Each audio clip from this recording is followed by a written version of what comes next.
सुनील, मैंने कहा था ना कि यहाँ ढाबा है। चलो ढाबे के अंदर चलते हैं और भरपेट खाना खाते हैं। तीनों जब ढाबे के अंदर गए तो उन्हें ढाबे में 3 लोग दिखाई दिए। एक अधेड़ उम्र का आदमी, औरत और एक जवान लड़की। लड़की के हाथ में दरांती थी जो नीरज के पास आकर बोली, कहिए क्या खाएंगे? सुनील, जो भी ताजा हो वो ले आओ। लड़की जब पलट कर गई तो तीनों ने देखा कि लड़की के बालों में 2 कटे हुए हाथ लटके हुए हैं। नीरज, सुनील और शीला का वो देखकर मुंह सूख गया।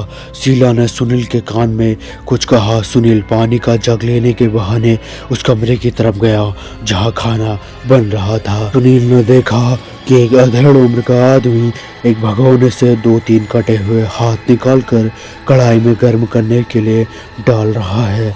सुनील ने शीला के पास आकर धीरे से कहा, यहाँ कुछ गड़बड़ तो जरूर है, हमें यहाँ से निकल लेना चाहिए।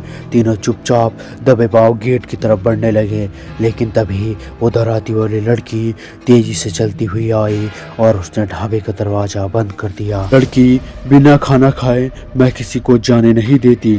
सुनील घबराहट में, हम लेट हो रहे हैं, हम लेट हो रहे हैं, हमें जाने दो। लड़की दरारती उठा के बोली, चुपचाप बैठ जाओ और खाना खा कर जाओ। सुनील के परिवार के पास और कोई चारा भी नहीं था। वो लोग टेबल के पास बैठ गए। कुछ देर में एक आदमी शानदार खाना लेकर आया जिसमें पनीर की सब्जी, रोटी, आलू और भी कई चीजें थी। आदमी जब खाना रख कर चला गया तो सुनील ने देखा कि लड़की उनके पास अकेली खड़ी है।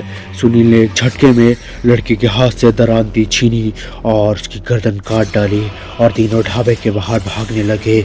उधर कमरे से आदमी और औरत भयानक तरीके से चिल्लाते हुए उन तीनों के पीछे भागने लगे। अब आदमी औरत का चेहरा भी भयानक हो चुका था। सुनील का परिवार कार में बैठ गया। सुनील ने कार स्टार्ट कर दी, लेकिन पीछे से आदमी और औरत ने उनकी कार पकड़ रखी थी।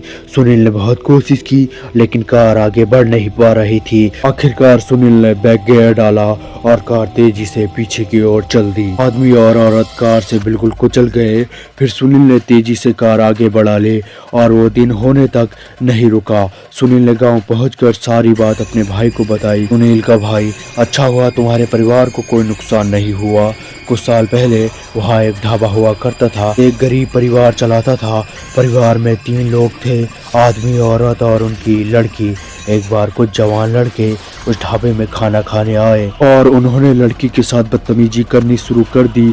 जब लड़की के पिता ने विरोध किया तो लड़कों ने रिवॉल्वर निकाली और आदमी, औरत और लड़की को गोली मार दी। उसी परिवार की आत्मा उस सड़क पर भटकती है और वहाँ ढाबा होने का भ्रम पैदा करती है। लौटते समय रात में वहाँ से मत गुजरना।